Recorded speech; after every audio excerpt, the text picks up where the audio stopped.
Good evening, ladies and gentlemen. Thank you very much for coming. I'm quite happy with the numbers that are here. I'm very happy to be able to talk to you about this subject, which I have been interested in since I first ran across it in 1988 when I was first in China. This has to do with the Japanese research in bacteriological warfare.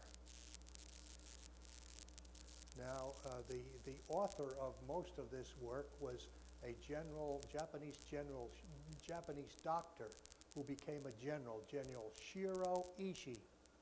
He's dead now. He died a natural death. However, he graduated from Kyoto University in about 1924, and he began studying bacteriological warfare, and he created two units. One unit was located in Tokyo University, and that was the study of defensive bacteriological warfare, water purity, diseases of infection, war wounds, and the like. But he wanted to begin research in bacteriological warfare of an offensive nature. And finally, in 1933, when the Japanese went into China and took over Manchukuo, he felt that this was what he was looking for.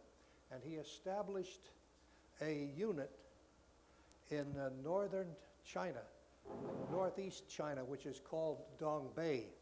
And it was located in Harbin. Now, Harbin is on about the same latitude as Vancouver, Canada. But the weather is much, much colder because most of the weather comes straight from the west out of Siberia.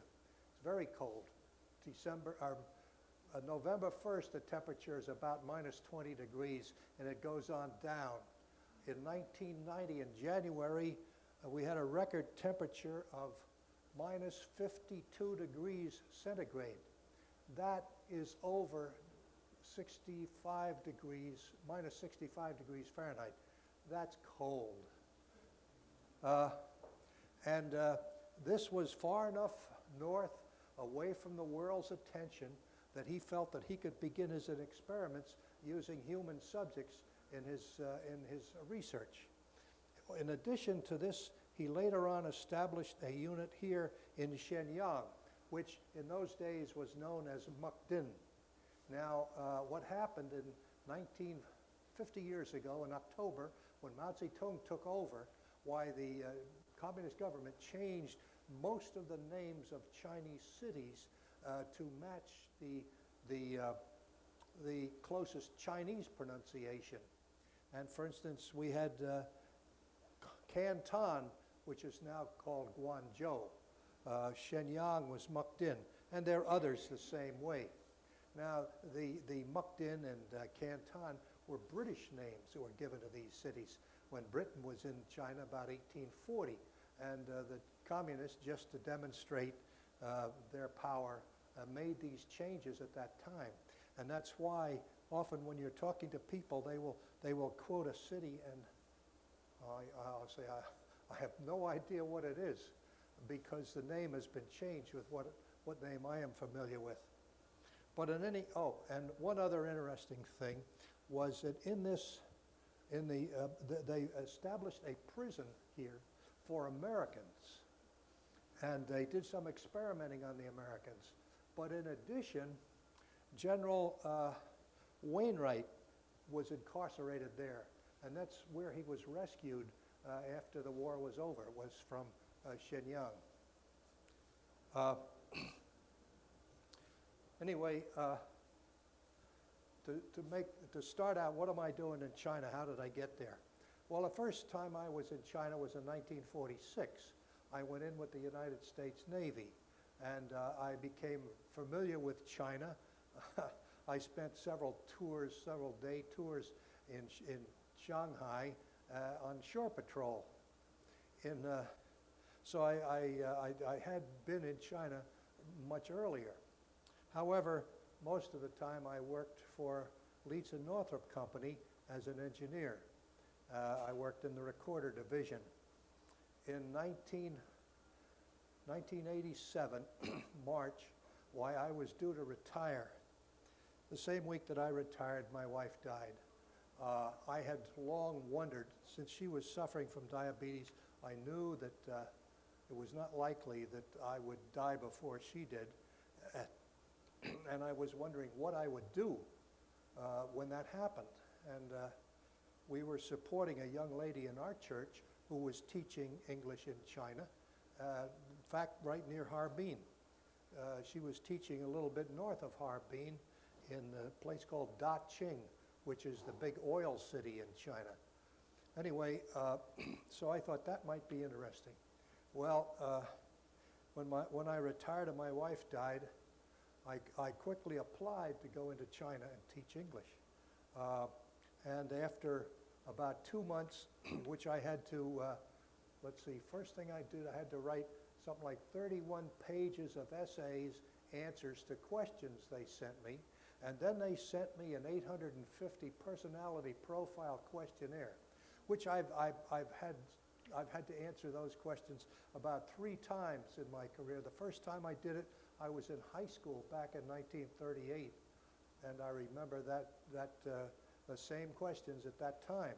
Anyway, that was all done, and about 2 months after I applied, I get a telephone call from California, where the Center of the English Language Institute for China is located, and they gave me a big yeah, but. Yeah, we like what you have to offer, but you don't have any English teaching courses in your educational background. We need you to have those to sell you to the Bureau of Foreign Experts in Beijing as a teacher. I said, okay, fine. I will get those credits, keep my file active. And I wondered what I was going to do. The same week that I did this, a friend of mine gave me a program from a church out in Wayne, where one of the members of that church was looking for someone to go to Korea to teach English. I thought, gee, that sounds like an interesting opportunity. This way, I can teach English before I go to school. That way, I'll know whether I like teaching English, can teach English, and I won't waste my time in school if I don't like it. So I called the man and made contact with him, and sure enough, the 1st of September, I was in Korea teaching English at the Korean Bible College. Boy, that was tough. I mean, I had no knowledge about how to teach English, and the Koreans play with your desire for information like they're playing poker. They just give you enough to get you going, and then that's all up on your point. That's your responsibility to fill in the rest of it and complete the deal. Well, I learned the hard way, and I had courses like acting. I taught a course in acting to evening school students. I taught a course in informative writing. Over 60 students in the class of informative writing. You know, you got to correct papers, and that was that. And then I taught a course in. Well, he said, we want you to teach Macbeth and Hamlet. Oh, well, I said, well, okay. Well, about the second week in the course, I said, look, I'll teach Macbeth or I'll teach Hamlet, but I can't teach them both in the time that I have to do this. And I would say that only 15% of my students are qualified to take a course in Macbeth, which was the play I chose to deal with because I could remember it better from when I read it in junior high school than I could Hamlet. And I think the psychology is a little bit easier with Macbeth than it is in Hamlet. Anyway, so that was what I taught. That was a learning experience for me. I learned much more than my students did, I'm sure. Well, anyway, I came home from Korea shortly after Thanksgiving in 1988, and I immediately enrolled in Temple University. I got the teaching credits, recontacted English Language Institute, and they sent me into Harbin in late August of 1989. And that was where I began teaching in China. That was a little more easy. I taught mostly freshmen, and these are freshman English majors. Well, at this time, why, I was looking for friends. Now, I had two of my partners spoke English, and I could talk with them. When you're in a foreign country and you don't know the language, anybody that speaks your language is a friend.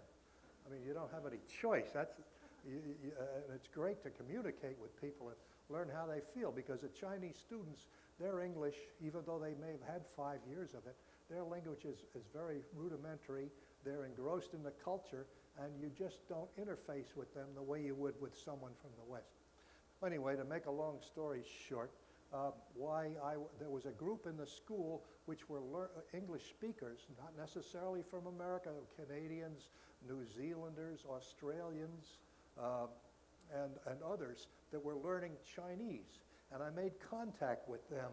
And one day they said to me in late October of 1988, they said, "We're going to visit the Japanese 731 project. Would you like to go?" I said, "I don't know, what's that?" And they said, "Oh, that's bacteria. That's where they did some research on bacteria." I said, "Yes, I most certainly want to go." So now because I was a teacher, my movements were under the control of the Foreign Affairs Office in the school. So I went to the Foreign Affairs Office and I said, "I would like to go to this bus trip you're taking to the 731 project." They say, "Oh, you don't want to go there. You can't go there." I said, "Why not?" "Well," he says, "you're a teacher here. What's that got to do with it?" They said, "Well, we don't think you'd enjoy it." I says, "I think very much I would enjoy it. I like to go." "Well, we don't want you to." I say, "Well, look, now that I know that this thing exists and you're sending others there, it will look kind of strange when I write my family and tell them that you won't let me go." And so they said, "Okay, all right, you may go with them."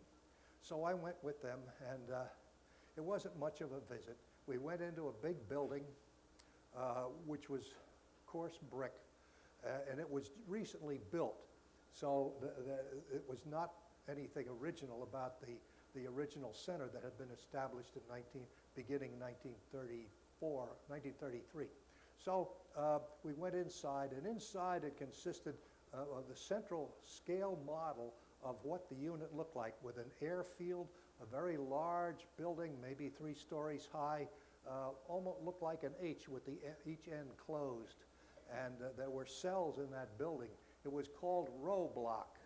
And the very nice Chinese lady that was explaining everything, the first thing she did when she saw me with a camera saying, "Oh no, no pictures. You can't take any pictures." So anyway, so she said, she made the remark that no one who ever entered a row building ever left alive. And then she said they had constructed 3 ovens, and they used the ovens to eliminate the corpses of those that they experimented with. And in fact, the attendants, the Japanese attendants at this unit, referred to them as morita. Now, morita is the Japanese word for log, which that's how they thought of them, as simply something to be experimented on, disposed of, and then burned. And that's what they did. Now, whether or not they got any interface from the Germans who visited this area, I don't know. But that was their techniques. Now, so I saw this. I took a picture of the outside of the building, and that was all I could get.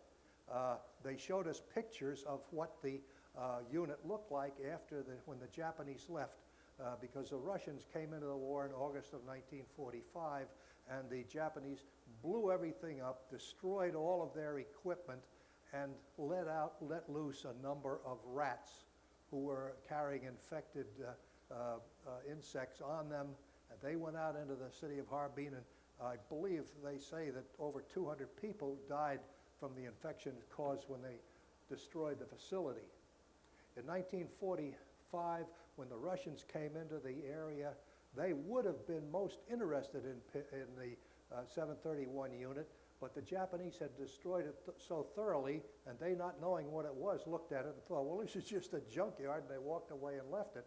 They didn't think to question anything that had gone in there until later on, the next year. They were inspecting some of the records that the Germans had, and they mentioned Pin Fong several times, and 731. Then they began working on the Japanese prisoners that they had captured when they fought against the Japanese in 1945 when Russia entered the war. And then working on their captives, they began to unearth a great deal of material, and they came to the Allies and wanted us to tell them what went on. And I'll tell you how that happened a little later. So that's the beginning, my beginning of familiarity with 731. Now, in New Year's of 1989, January of 1989, they had a big celebration in Harbin. It was given by the province, the Heilongjiang Province Foreign Affairs Office, and it consisted of a huge party. Now, I've been to these Chinese parties, and I cannot understand them. To me, they are very, very wasteful, because you go into this party and the table is just overflowing with all kinds of goodies. I mean, really sweet taste. They've got shrimp and all kinds of little cookies and Chinese things which are most delicious to eat. And they keep refurnishing the plates, refilling the plates, and when the thing is over, there's more food on the table than when it began. And as we're talking to these people, I noticed a strikingly looking Chinese lady in Western dress wearing a very weird kind of sunglasses. I thought that was very strange. And she was with a group of two other men, and they were interviewing people. And finally, they came around to me, and they said, we would like you to act a part in a documentary we're making about the 731 project. I say, well, I'm not really sure that I can do that. I have other commitments to make. And they said, oh, do you teach at Harbin? I said, yes. They said, well, we'll arrange that it doesn't interfere with your class schedule, but we'd like you to become a member of our team that is creating this documentary. I said, all right. And then they told me when their first meeting was. It was on a Saturday, and it was in a brand new hotel that had not been opened up. So I went there with several of my other friends, and they said, the first thing we're going to do is we're going to have you dancing. There's going to be a program with dancing, and we need to teach you to waltz and to tango. Well, I hadn't waltzed and tangoed in a very long time, and the teacher was a Russian woman who spoke Russian and Chinese, and that was all. And you know, she's given me directions I'm trying to follow. She's an excellent dancer, no question about it. I'm trying to follow her and not doing very well. The waltz wasn't too bad. Then we got into the tango. Boy, that was a real pill, because in the tango, whenever you change direction, you snap your head one way or the other. And she was very insistent that the moment you even hinted you were going to change your direction of movement, you had to snap your head there. And frankly, I was getting headaches and a stiff neck from working with her. But such is the problems that we movie stars have. Anyway, I remember one day we went to a costume warehouse in the city of Harbin. I was surprised that's what it was for, and we went up to about the third floor, and there were racks upon racks of clothing, and they wanted me to pick out a nice suit which I would be wearing to act my part in the play. And so I picked out what I thought was right, and the girls were walking around, and they were looking for dresses, and they found some. So I said, they said, well, we want you to try them on. I said, oh, where's the dressing room? Dressing room? Who has a dressing room? We don't have any dressing room. Well, I'll tell you, the rest of the afternoon I never spent so much time in my life looking at the ceiling while the gals in our organization were trying on their dresses. Anyway, they didn't find anything that suited me according to their point of view. I had an old gray striped suit that I brought with me to China. I'm not sure where, oh yes, I got it from the Allied Jewish Appeal that used to be there on 611 in Hatboro. Bought that probably about 1984 or something. And they seemed to think that would be good. Anyway, the part that I was to play was I was to be a Japanese grandfather. I'm sorry, a Russian grandfather. And I had, I think they selected me because I had a nice big mustache. Anyway, the scene I was to act in took place in January 1st of about 1936, and I was to be a Russian grandfather. We're all in this dance hall dancing in celebration of the New Year when some Japanese officers come into the hall, and they go over and tell the orchestra to play some Japanese tunes. So we all sit down. The Japanese get up, they want us to dance. And and nobody will dance. We won't dance to the Japanese songs. We don't like the music, we don't like them, and they're really not welcome in our party. So after this goes on for a while, I get up and go over to the orchestra leader and ask him to play a Russian tune. Well, the moment he starts to do that, the Japanese become very angry. I am charged with insulting the emperor, and they beat me with clubs and drag me off to the Japanese embassy basement where there are cells where they keep me for several days, and then I'm to be transferred to Roeblock in Pinfang. This is what they tell me I was going to do. And I looked forward to it. I thought that would be really very interesting, and I was ready to act my heart out to make them happy. Anyway, at this, no, I'm sorry.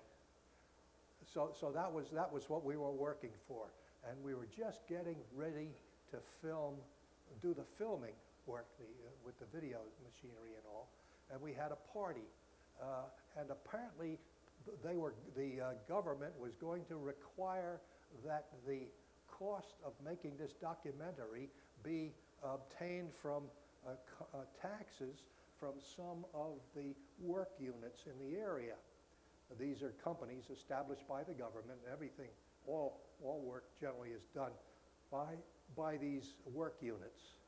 And so they had all of the leaders of these work units to this party, and then they began demonstrating what some of the actors did. And they would bring these actors one by one would get up on the stage. They would either act something from what their part was in the presentation, or they would sing. So they came to me and they said, now, you're part of this. We want you to sing a song for them. I say, oh, no, you don't want to hear me sing. No way. Oh, no, well, we're sorry, they said, but you must sing. We have to show that you're capable. I said, well, I tell you what, suppose I sing with two other people. Oh, well, okay, that'll be all right. So I got a friend of mine and one of the gals that taught at his school, all of us were Americans, and we sang several verses of Amazing Grace. And I told him, now this is a very popular song in America. Even Elvis Presley sings it. And they knew that, so I wasn't stepping on any toes because it's a really religious song. So that went over fine. Well, while all this was going on, the man that preceded me in his demonstration was the Chinese actor that was acting the part of Chiguro Ichi. Now, he had a mustache, and he was emoting, doing all kinds of motions, acting his part. And I was very impressed with him as an actor. However, he had one problem. His mustache started to fall off. So he'd wave his hands around and then put his hand up and put his mustache back on and wave some more. He'd keep doing this. And everyone, of course, would laugh at him for doing that. So when I finished singing, after I followed him, as I was leaving the stage, I looked over him and smiled, and I grabbed my mustache and pulled real hard. And he laughed, and he came up, and he shook my hand, and we were very friendly. So anyway, just after this, it became June 3rd. Tiananmen Square occurred, and we had to leave China within a week. We left China. They flew us into to Guangzhou and then to Hong Kong. We took the train to Hong Kong, and then we flew out of Hong Kong and came home. Now, as we were leaving, the acting company came and paid off all of the Westerners except me, because I was the only one of them that was going to come back for a second year. And they said, we will continue this when you return. We'll get new actors. Don't you worry. everything will be all right. Well, I was quite sure everything's going to be all right, but I wasn't going to worry, but not on their account. But anyway, so I came home and I went back into China. I never saw them again. And I figured, oh, well, I guess they just canceled the whole works. Maybe they had trouble with getting new actors or something. I don't know what happened. And that January, I had to go into Hong Kong because that was between terms during the Chinese New Year. And we were required to go to Hong Kong for a conference of English teachers. And when I was in Hong Kong, I found this book on the Japanese 731 project, which is back there on the table. And I found it very interesting. It told me a great many things about what had gone on there. Thank you. And so I studied it very carefully, and it seemed to reflect what little things I'd learned about the subject. So then I went home, and I was being treated for some medical problems, and I went back. Let's see, I left China in July 4th of 1990.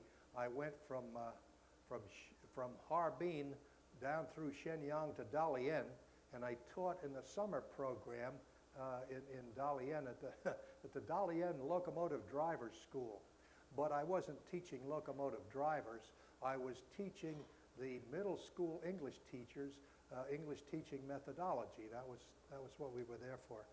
And I found it very rewarding and very interesting. And after that, I came home and I had some medical treatments done.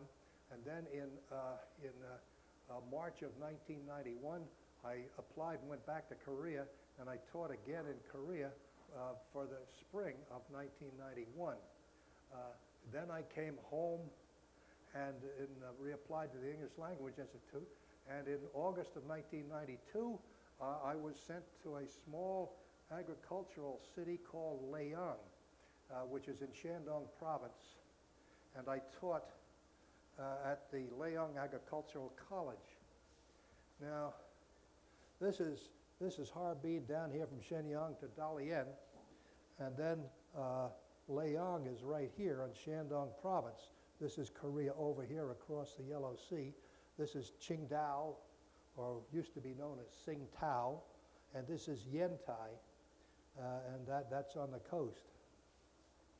So when I was in Leiyang, normally what I would do is I would turn on the radio about 7:15 turn on the television at 7:15. They would read off the weather report. Now the weather report uses Arabic numerals, but they read it off in Chinese. And the most valuable thing that I could learn in China was the numbering system. And they have a different pronunciation in Shandong Province than they do in Heilongjiang Province. Just slightly different, but it's enough that I wanted to learn their numbering system. So the first night that I was back in Leiyang, I turned on the television. That was my usual habit, and I would read off the Chinese numbers in Chinese before the announcer did, and just check myself. When this was over, I was slow in turning off the television, and all of a sudden, boom, here is the Chinese actor acting the part of General Ishii in full uniform. And this was the opening stanza to what must have been the movie that they were going to make with me. So I became very interested in watching this, and I says, oh, well, they really did make the movie then. And I'm sure that's what it was. I didn't understand any of the language, but I watched it and recognized a lot of the things about it. You don't want to hear what happened. I mean, what it looked like. That's no joke. It was gory and bloody beyond anything I could tell you, and I don't want to ruin your sleep by going into details about it. Let's just say it wasn't nice. We could never show it in America. But this was 3 hours a night for 5 nights. It's a very long movie. The name of it is The Black Heart. And I was talking to a Chinese boy in my church last Sunday, and I mentioned this name to him, and he said, "Oh, yes, I know that movie." I said, "Oh, well, that's very good. What do you think of it?" "Well, it's bad." I said, "Yeah." Anyway, so I now know that the movie was made, but I never saw anything that had to do with my part in the movie. Apparently, they just wrote out all of the Western parts. I did realize I only saw the first 3 nights. The next 2 nights, Thursday and Friday, it was not on. Later on, I found out that a young Chinese boy had been traumatized by the Wednesday night episode, and the government didn't show any more of it because of that. But apparently it was in circulation in mainland China theaters. So anyway, that went on, and I became more curious, and each time I went to Hong Kong, I would go to a favorite bookstore of mine in Hong Kong, and I believe it was the Times bookstore, and look for books that had to do with the Project 731. And I managed to get as many of them as I could. Now,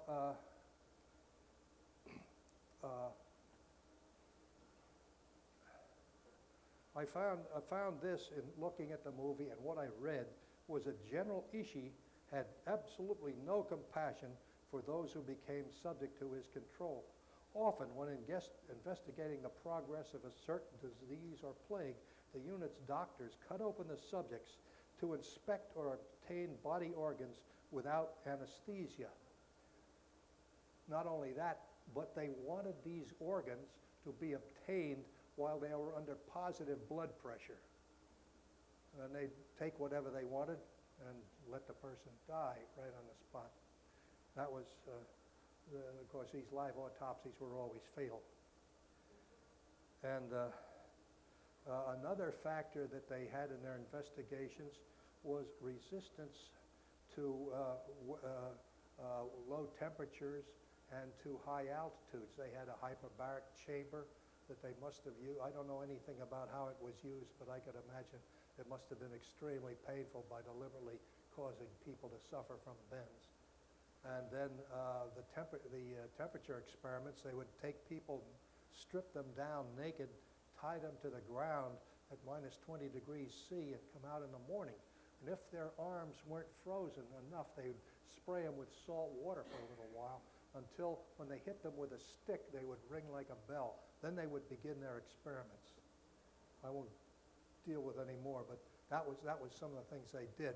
I mean, absolutely no compassion for these people whatsoever. And everybody would tell me, "Oh, well, you have to remember that the Japanese have a very hard lifestyle. Their civilization is ancient. They have a different attitude towards humanity than we have in the West." Yeah, that's true. But many of the doctors that worked at Harbin and Pinfang area were educated in the West, to Harvard, UCLA, Purdue, and other medical universities. They got their training there in the 30s, and they were also part of this organization. And I don't think they did it because they were afraid of anything. They would also, because they wanted to make sure that no race was free from the effects of the various treatments. They wanted to experiment on other races in addition to the Chinese.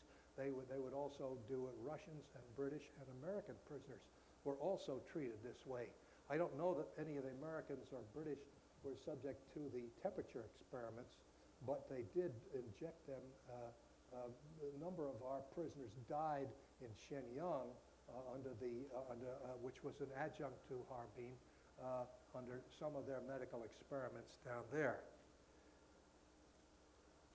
Now,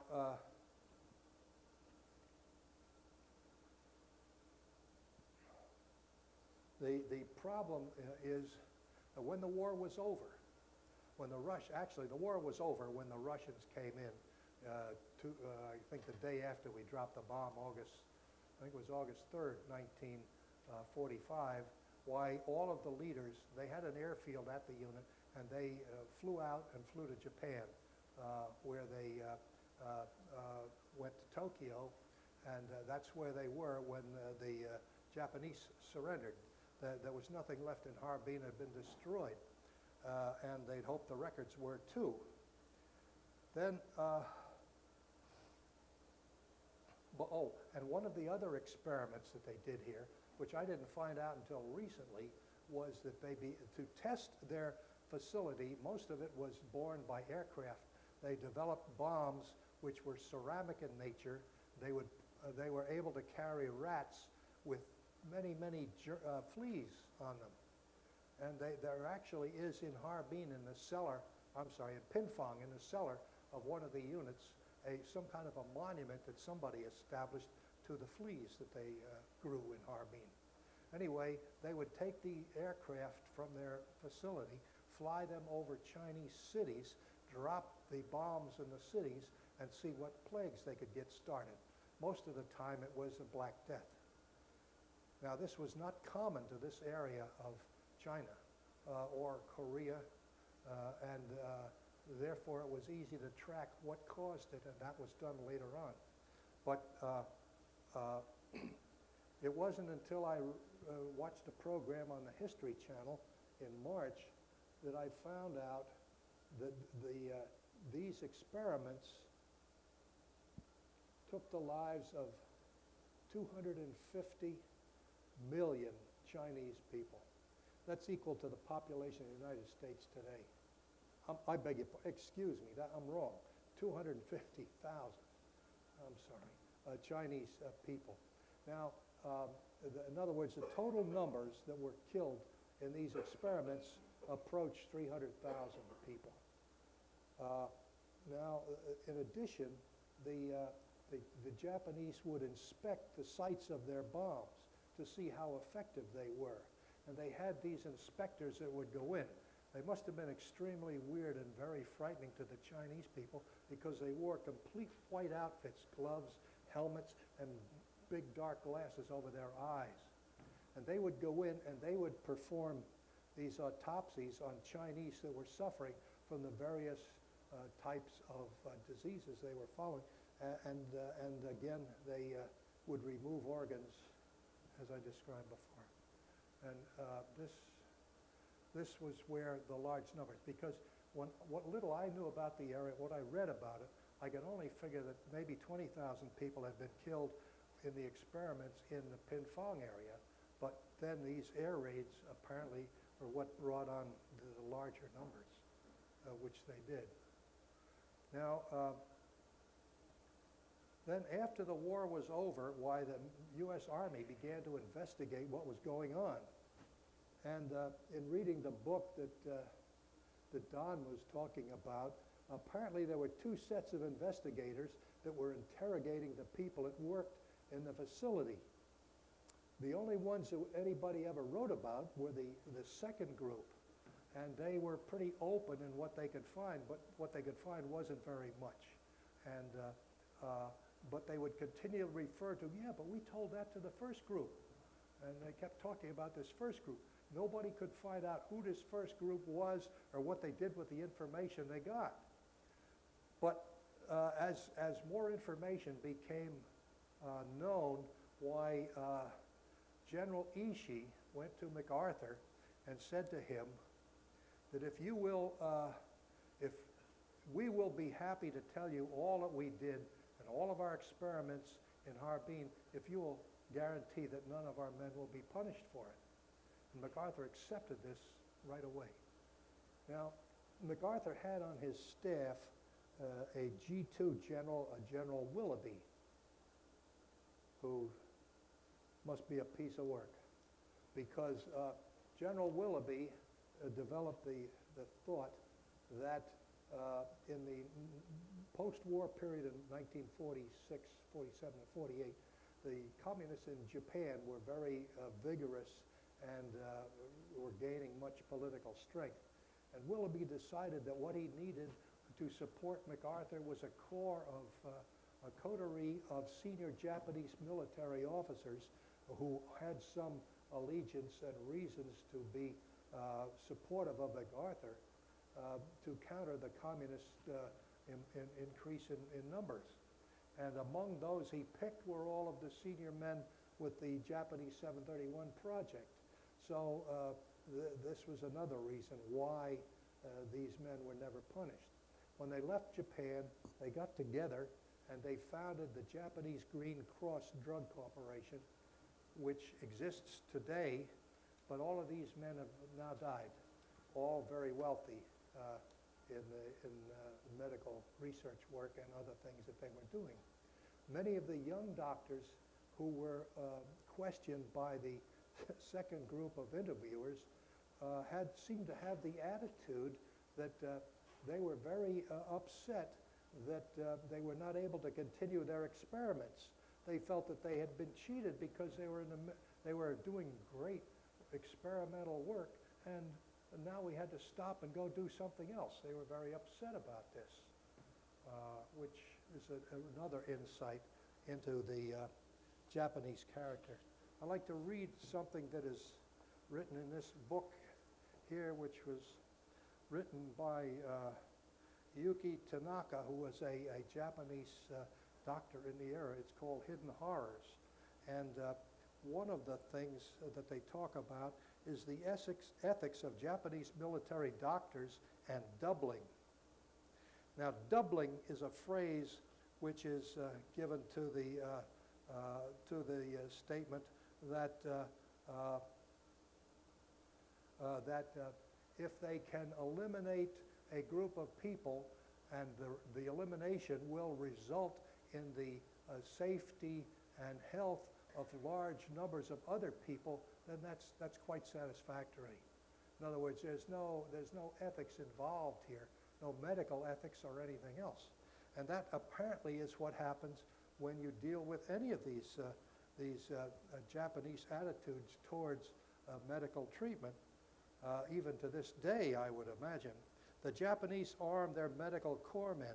Such arming is not only for self-protection or self-destruction, but if the occasion arises, they use them as combat troops.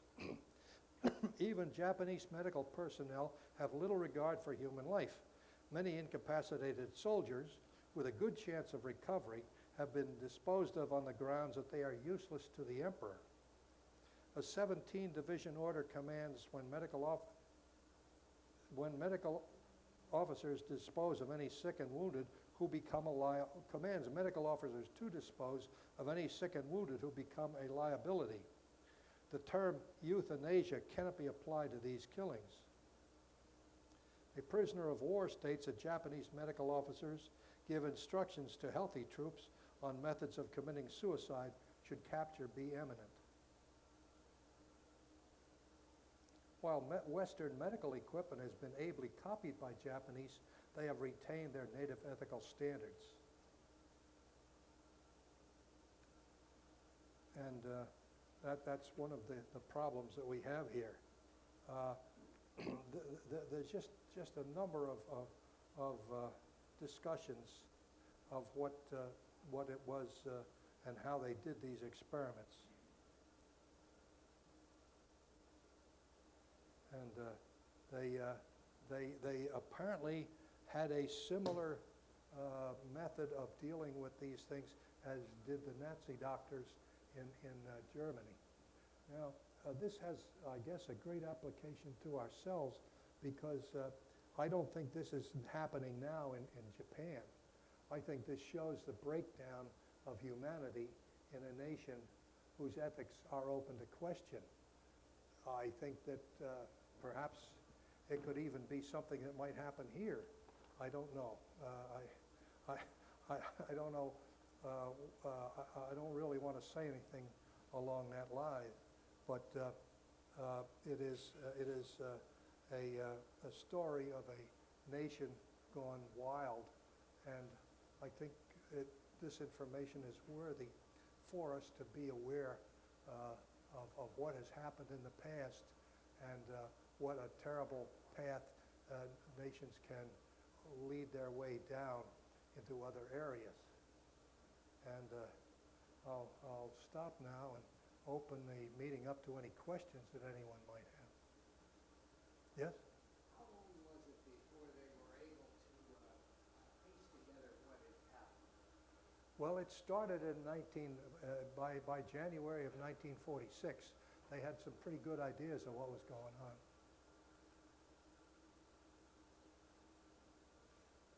And It was sort of stifled by MacArthur's group, wasn't it? yes, MacArthur, it was stifled by MacArthur's group, but apparently some in that group apparently had all of the information that the Japanese could provide them.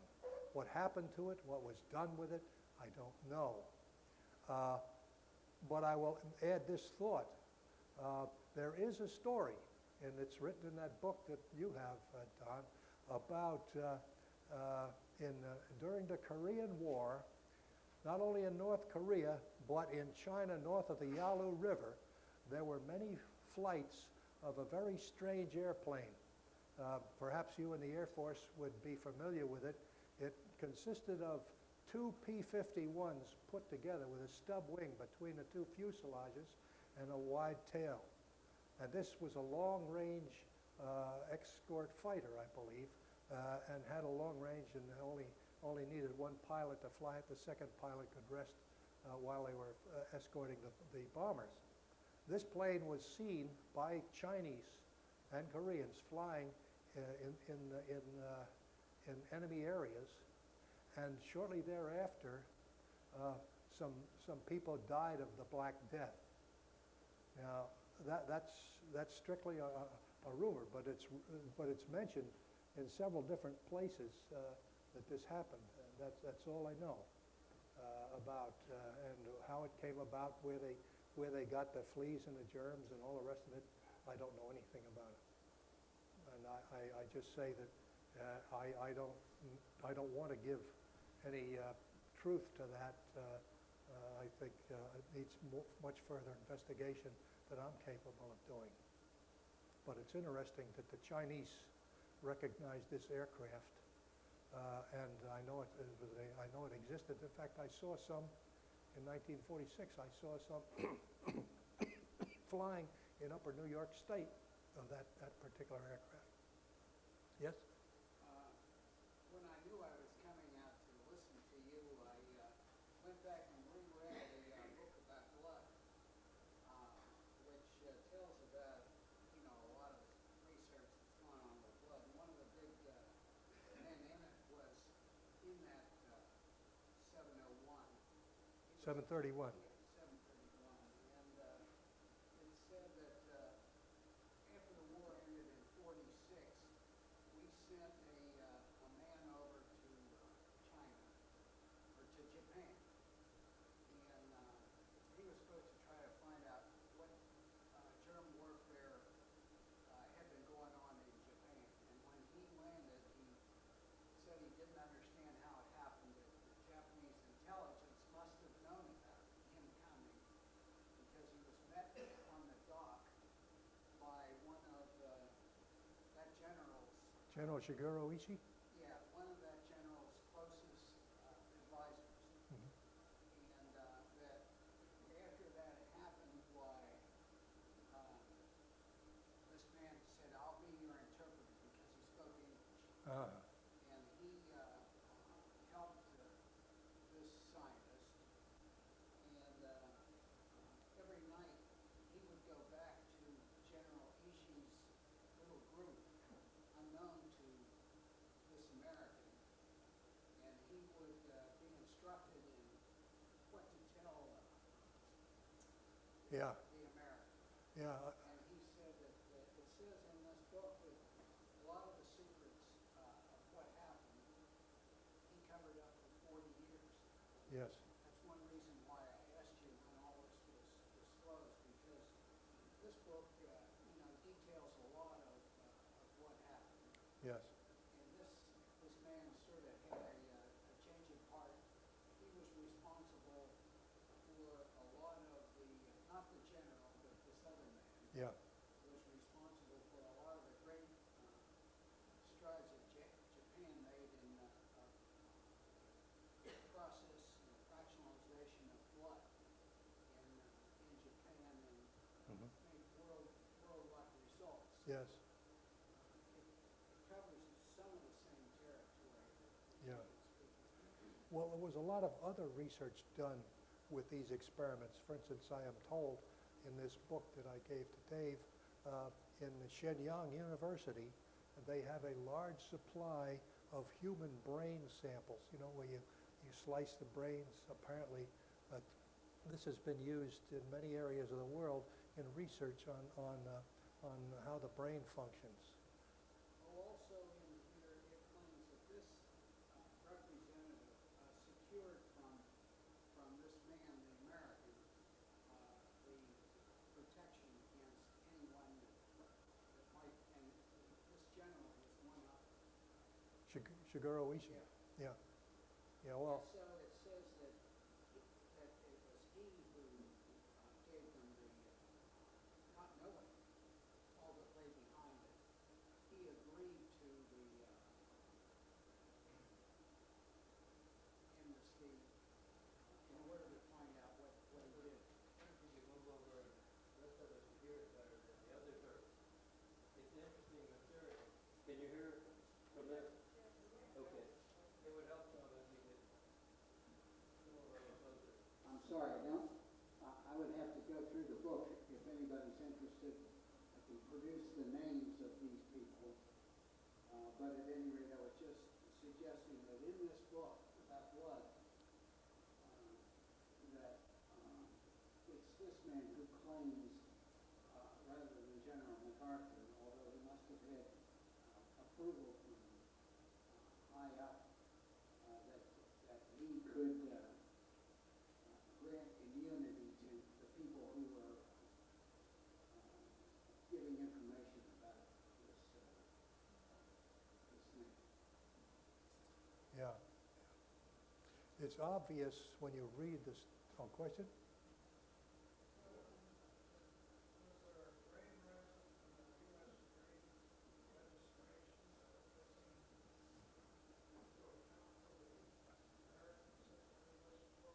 I don't think so. They were either burned or buried secretly. I don't think General Wainwright knew much about this, so we might have heard more. But some of them died in his camp where he was incarcerated in Shenyang. Question? Yes, he was captured on Corregidor. Yeah, he was the general that MacArthur left when he. Yes.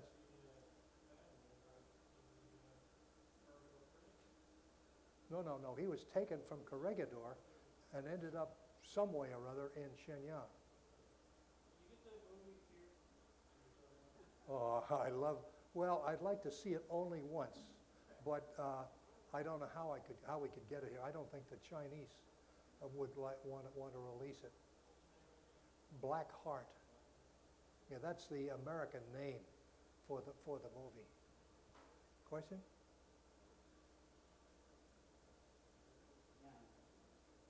Oh.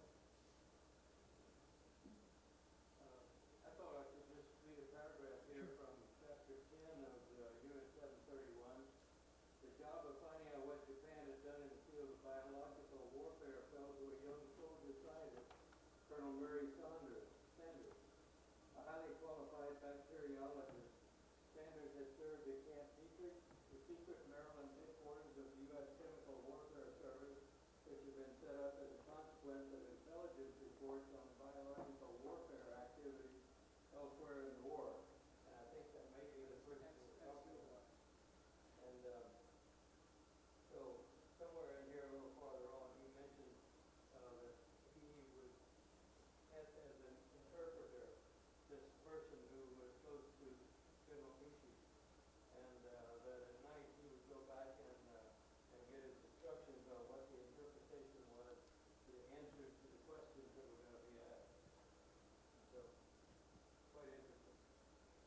It becomes obvious in studying all of these reports that the Japanese techniques of avoiding disclosure were much more sophisticated than were our techniques in finding out what went on. And I think, well, I don't know much about intelligence and interrogation, but I think we were very, very friendly, and we could probably have profited had we used some of the Russian techniques to obtain information. Yes. I ran into a lady who had been in the army of Iraq during World War II, and she had been working for the American government examining biological warfare. And she told me that she got very sick. She contracted some of this deadly poisonous stuff that she was experimenting on. And she said she was lucky to have lived through it. Absolutely. So that was sort of fascinating, and I worked down as a volunteer at Bridle Park, and her husband is down there, so I'll tell her about it.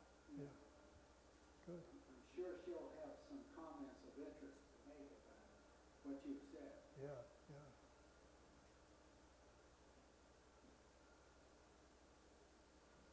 Yes. Was there any obvious connection between the Japanese and North Korean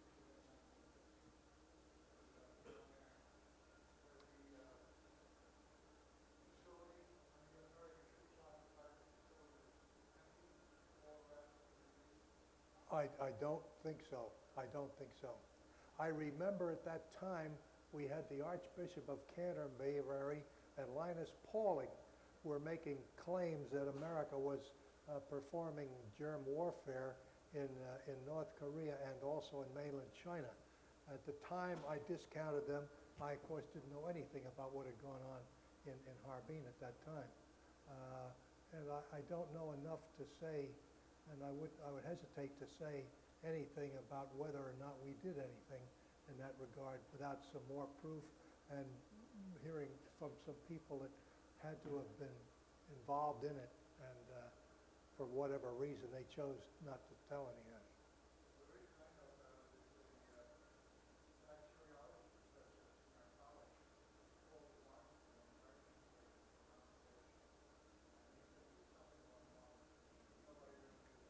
I see. Yeah.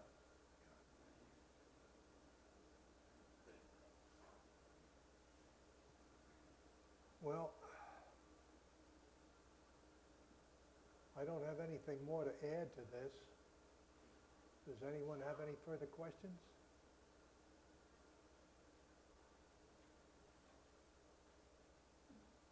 We have a little bit of time left, so if anybody has some more either questions or comments. You were mentioning the man Doc, and I found it in the book here. Sanders was heavily briefed. He was told that he knew as much as there was to know from G2 and scientific intelligence about this curious water purification unit. He had been given a photograph which he studied again. It was of a Japanese biologist, Dr. Naito, and Dr. Naito could speak English. As the Sturgis doc, Sanders had no problem in effecting a meeting with Naito. Naito was among the first to hurry up the gangway. Dr. Sanders, he said, he was carrying a photograph of Sanders. Naito simply said that he was Sanders' interpreter.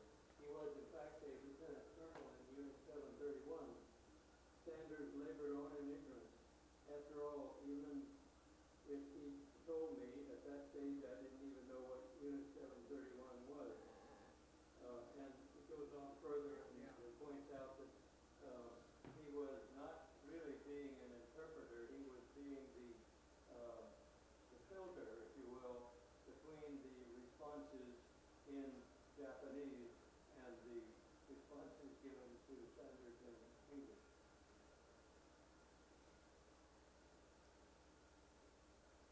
I've often felt that one of the motivating factors with General Shigeru Ishii was promotion. It's interesting to note that near the end of the war, he chose to leave Pinfang and take a position in the active Kwantung Army as a general, because he felt he needed actual Army experience under battle conditions to progress further in the promotion chain in the Japanese Army. And so I often wondered how much of these experiments were done by this general to feather his own nest, build up the number of people and the military budget for what he was doing so that he would be promoted faster and be more important. Because he certainly didn't have any desire for the benefit of anybody other than himself by the way he experimented. I think that's all I have to say. Yes? You know, it did occur to me, I've always thought it was probably a very good idea that we ended the war as quickly as we could because of, through the atomic bomb. But driving out here tonight, I was thinking to myself, you could look at bacteriological warfare as a sort of a similar type of bomb. Incidentally, was it Friday night, I think, last week on Nightline, they had a program called Bio-War, and I think tonight is supposed to be the next session on that topic. And the little bit that I saw Friday night indicates that today, now, we are as vulnerable to attacks as we have been in the past. And probably there's more research into how to bring about this terrorist thing. In the book here also it mentions the balloon attacks on the West Coast. I don't know how many of you are aware of it, but there were a number of balloons that landed on the West Coast from Japan. And there hasn't been established whether there was a real direct connection to Unit 731 or not. But there was some indication that in the period of 1940, early 45, I think, that they could bring about major problem in the United States by germ warfare. Well, aren't you on services now inoculating human for damage class, which is a big, many people don't want to get inoculated. Well, really, yeah, there are a number of people that are refusing to take the inoculations. Many of them are pilots, and I wonder if, I don't know this, I'm just speculating, probably a bad speculation, but I'm wondering if maybe the airlines don't want to take on any military pilots who've had the anthrax inoculation, which for what it may do to them. I understand that some people have problems with their balance and other things. And I'm just saying that it must be a concern with the Armed Services if they're even suggesting that people their soldiers be inoculated. Another item that was covered in Unit 731 book, not relating to that, but relating to Colonel Saunders, was that the intelligence community in the military got word that the Germans were planning on using, I'm not sure what it was, botulism or something, well, botulism was one of the things they're working as on. a means of attacking the troops, the Allied troops, when they landed in Normandy. And the troops didn't realize it, but the Chemical Warfare Division went into production on the various vaccines that are required for that, and all troops that went into Normandy had been vaccinated against that.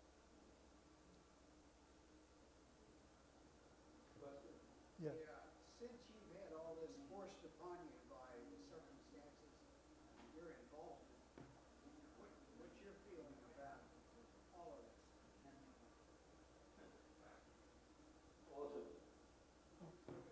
My feeling about all of this is that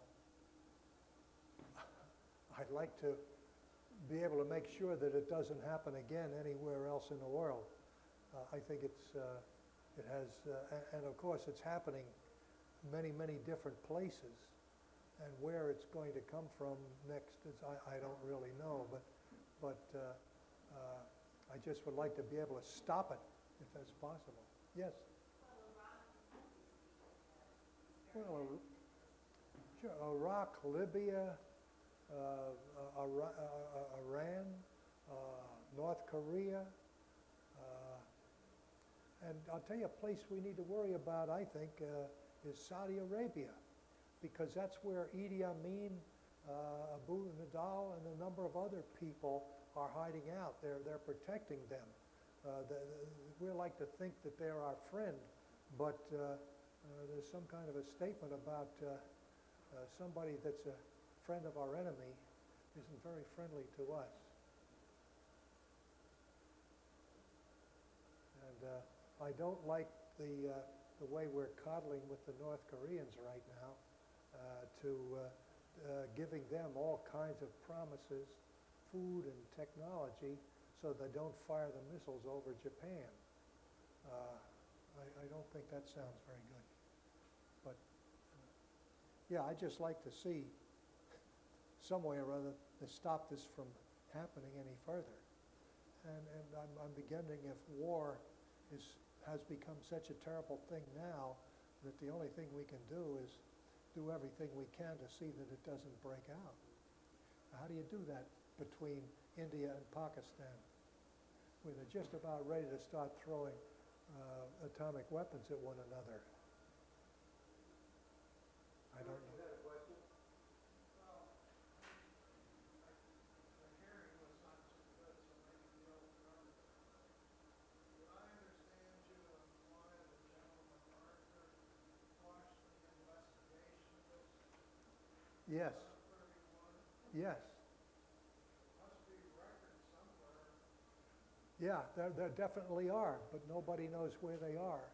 They're all, you see, I mentioned in the beginning that there apparently were two groups of Army investigators interrogating the men from 731 Project. The one we know about, they were open, but they kept referring when they were interrogating these men that they would say, well, we already told that to the first group. And the second group didn't know anything about this first group, what they did with the information, who they were, where they went, or anything. And it just... Hmm? Yeah, yes, yeah. According to Peter Williams and David Wallace in the Unit 731 book, the MacArthur and his staff felt that they were the front line against communism and the Soviet Union, and that the people back in Washington were not as intelligent or as aware as they were, and they felt that it would be best not to allow some of this information to get back to Washington. So they were deliberately keeping it under their control, according to this book. Yes.